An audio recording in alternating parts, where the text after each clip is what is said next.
North Korea has launched 3 short-range ballistic missiles into the Sea of Japan Saturday in a further taunting of U.S. President Donald Trump, but they were all duds. The U.S. military said that 2 of the missiles failed in flight and the other blew up almost immediately. They were launched between 6:19 am and 6:49 am local time in North Korea and landed to the east of North Korea's Kangwon province. South Korea's Office of the Joint Chiefs of Staff said it was analyzing the missiles. It said, the military is keeping the tight surveillance over the north to cope with further provocations.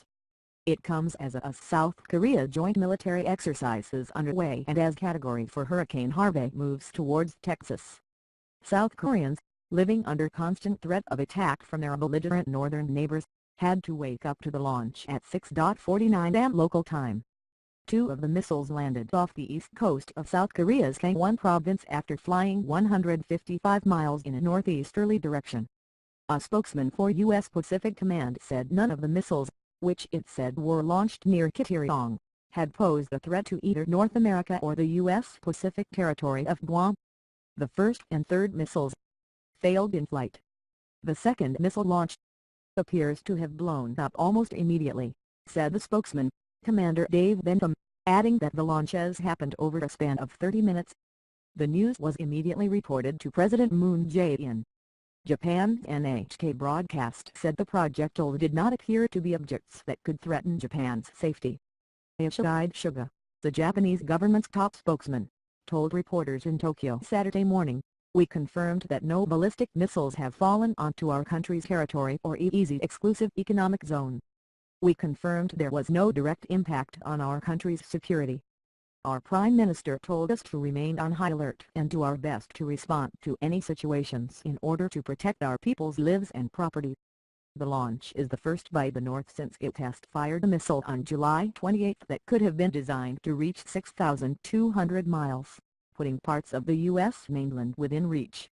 The North tends to test-fire ballistic missiles or other projectiles, including those from long-range multiple rocket launchers, in response to South Korea joint military exercises.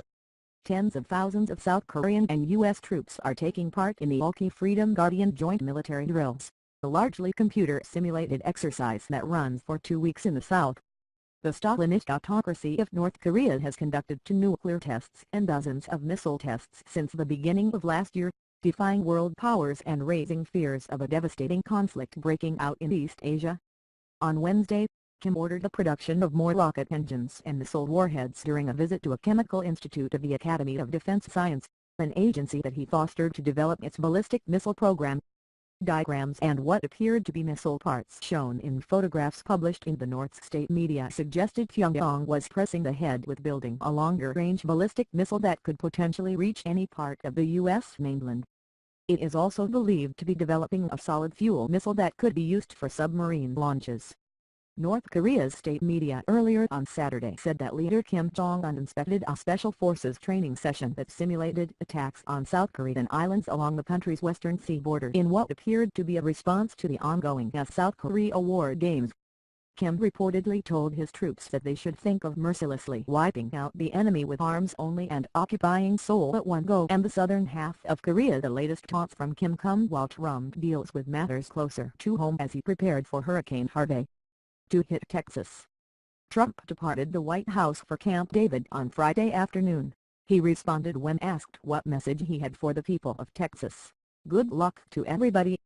They're gonna be safe. Good luck to everybody. Good luck." Trump tweeted in the afternoon on Friday that he had arrived at Camp David and was continuing to monitor the hurricane. 8 million Texans are under hurricane warnings, with an additional 1 million under tropical storm warnings, as landfall quickly approaches for what could be the most powerful hurricane to hit the U.S. in 12 years. The National Hurricane Center's official 5-day forecast Friday has Harvey slamming the central Texas coast, falling and letting loose with lots of rain.